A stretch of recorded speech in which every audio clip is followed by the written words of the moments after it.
Imaginez-vous une femme avec un visage radieux, avec des cheveux remarquables.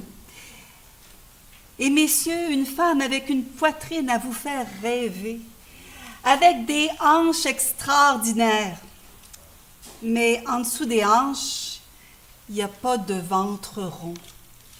Il n'y a pas de cuisses galbées, il n'y a pas de longues jambes allongées. Non, en dessous de la taille, il n'y a pas de nombril.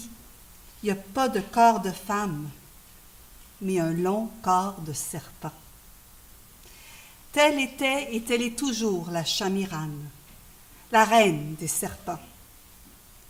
Et si vous voyagez encore aujourd'hui dans les régions éloignées de la Turquie, de l'Iran, de l'Irak ou du Kurdistan d'autrefois, vous découvrirez peut-être dans les maisons, sur le haut des portes, sur les murs, peintes au fond d'une assiette, dans un miroir, et même brodée sur le voile des jeunes mariés, la Chamirane, la reine des serpents, qui protège les femmes.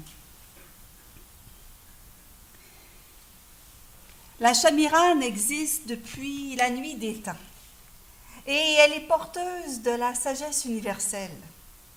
La légende dit que si on mange la moitié de la Chamirane, on a accès à cette connaissance universelle. Si on mange l'autre moitié, on meurt. Mais la légende ne dit pas quelle partie il faut manger.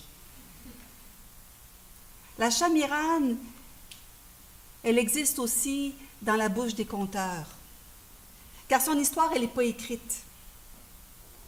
Et par tradition, les conteurs autrefois étaient aveugles.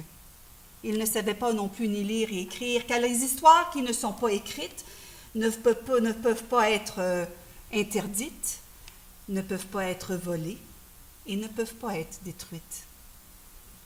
Et l'histoire continue à voyager dans la mémoire des femmes. Il paraît que pendant longtemps, la Chamirane a vécu calmement, cachée dans un monde souterrain. Les hommes avaient l'air de l'avoir oubliée.